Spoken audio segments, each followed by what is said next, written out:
Mas teto de gastos com status constitucional é uma absoluta aberração. Por quê? Porque o anúncio aqui é que você está querendo proteger o equilíbrio das contas públicas. Só que a maior conta pública é juro para banco, que subiu para 600 bilhões de reais por ano a mais, só agora no governo Bolsonaro, e está fora do teto de gastos.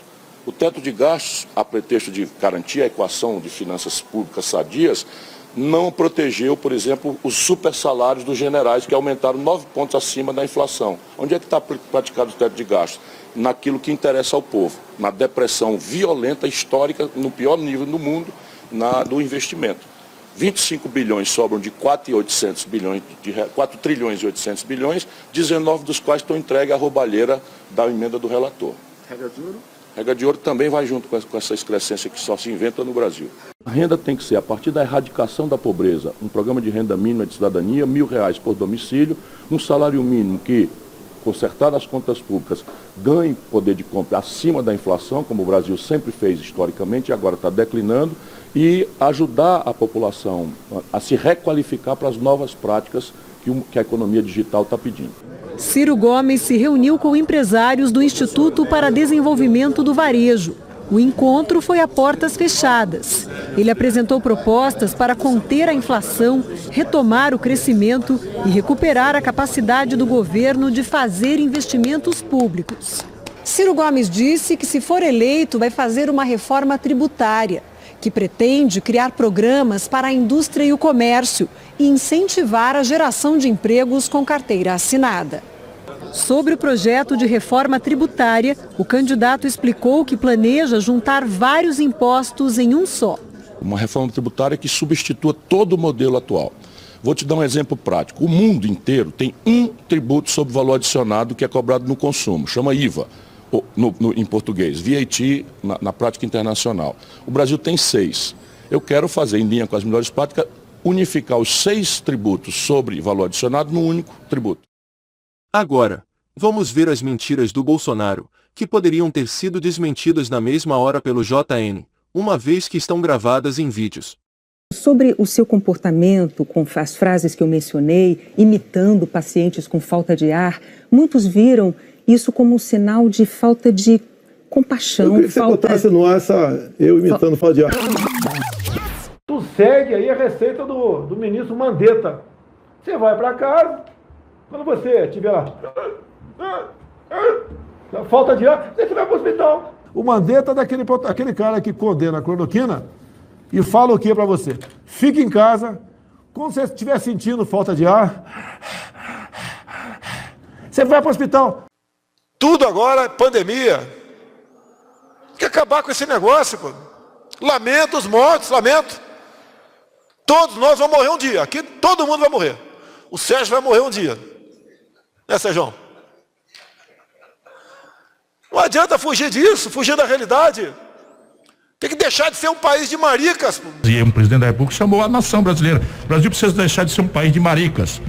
Como se 163 mil pessoas que morreram tivessem sido covardes e não trabalhadores e trabalhadoras de carne e osso, irmãos nossos, filhos nossos, maridos nossos, mulheres nossas, avós nossos, que morreram pela condição estúpida e assassina do seu Jair Messias Bolsonaro. Só queria lembrar que a fala do Bolsonaro e a resposta do Ciro Gomes são de novembro de 2020. Para quem não se lembra, no ano seguinte da fala do Bolsonaro, o Brasil disparou no número de mortes. E morreram quase 500 mil pessoas a mais do que já tinha morrido até 2020. Vamos agora a outras mentiras do Bolsonaro no JN. Em 2018, o senhor candidato à presidência, o senhor se apresentava como o candidato da antipolítica e o candidato contra o Centrão. Qualquer um presidente que porventura distribua ministérios estatais ou diretorias de banco para conseguir apoio dentro do parlamento, ele está infringindo o artigo 85, inciso 2 da Constituição. E daí? Qualquer um pode, se eu der, por exemplo, um ministério para um partido com o objetivo de comprar voto, qualquer um pode, então, né, me questionar.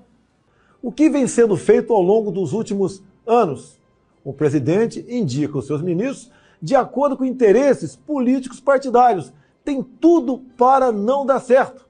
Qual é a nossa proposta? é indicar as pessoas certas para os ministérios certos. Por isso, nós não integramos o Centrão, tampouco estamos na esquerda de sempre. Pessoal, ontem o Centrão, juntou uns 10 partidos, 12, lançou um manifesto com 17 itens, talvez seja para prestigiar o PSL, nosso partido, que é o número 17, né?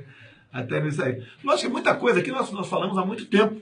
E eles, obviamente, foram buscar, porque como nós estamos dando certo, tá certo? Foram buscar. Agora, uma coisa chama a atenção no item 14 aqui.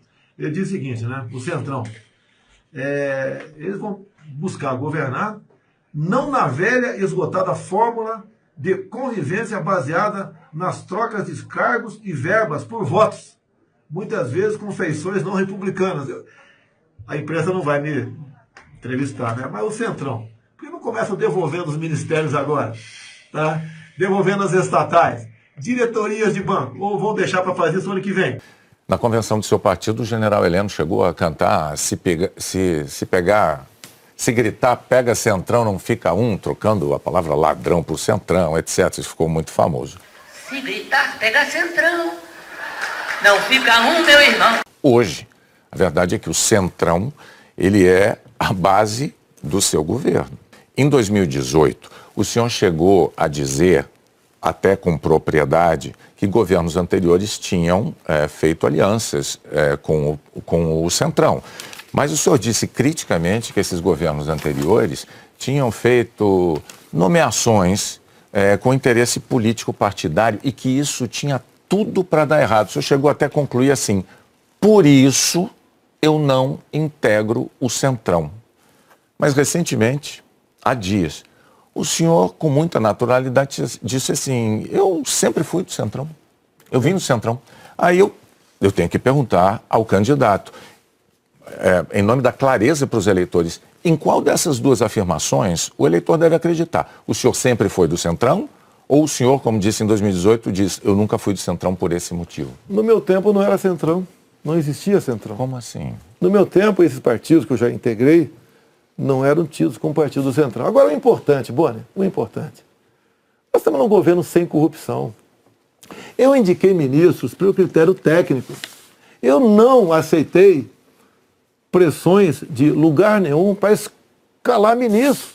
O áudio com a fala do ministro da Educação foi revelado pelo jornal Folha de São Paulo. Em uma conversa gravada durante uma reunião com prefeitos, o ministro disse que, na hora de liberar recursos para prefeituras, o presidente Jair Bolsonaro mandou dar prioridade aos pedidos que têm recomendação do pastor Gilmar Santos. A prioridade é atender primeiro os municípios que mais precisam. E segundo, atender a todos os que são amigos do pastor Gilmar.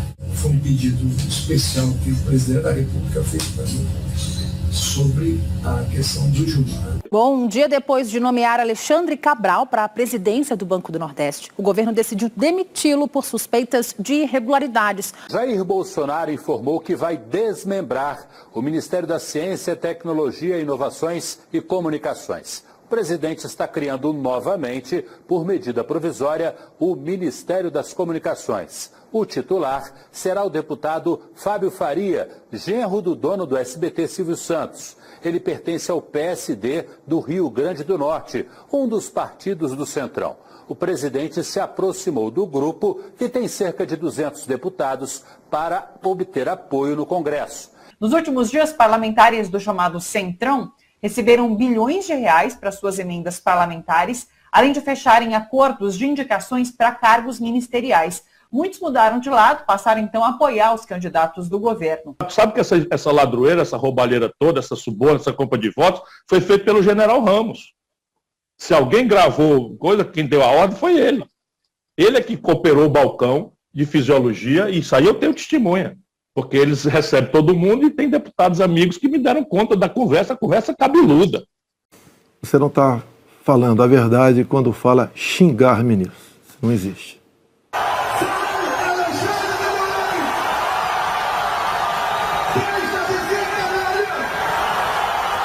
O senhor começou a sua resposta afirmando que eu tinha cometido fake news. Em nome da verdade, candidato, o senhor xingou ministro do Supremo de canalha.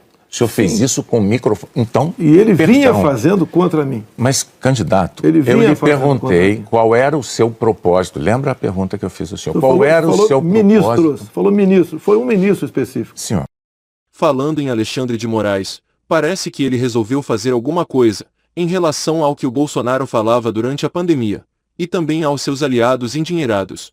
A Polícia Federal informou ao Supremo ter concluído que o presidente Jair Bolsonaro praticou incitação ao crime ao associar, no ano passado, a vacina contra a Covid com o risco de contrair AIDS.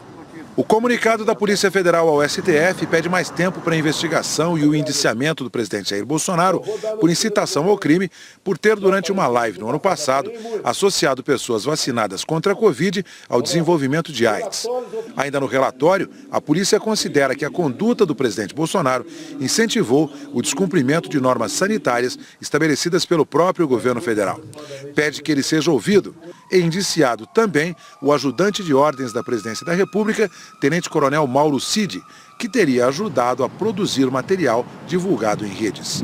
Agentes da Polícia Federal, por determinação do ministro Alexandre de Moraes, do Supremo Tribunal Federal, estão nas ruas cumprindo mandados de busca e apreensão no endereço de 8 empresários apoiadores do presidente Jair Bolsonaro por compartilharem mensagens golpistas em uma rede social. Entre os empresários está Luciano Hang. Essas informações, as mensagens que eles trocaram foram reveladas pelo site Metrópolis, onde esses empresários passaram a defender um golpe de Estado caso o ex-presidente Lula vença as eleições de outubro. Como foi apurado e como informou a jornalista Andréia Sadi, advogados e entidades já tinham pedido ao Supremo Tribunal Federal que investigassem esses empresários no inquérito das milícias digitais. Então, novamente, Polícia Federal nas ruas, cumprindo esses mandados de busca e apreensão no endereço de 8 empresários apoiadores do presidente Jair Bolsonaro por divulgarem mensagens golpistas nas redes sociais.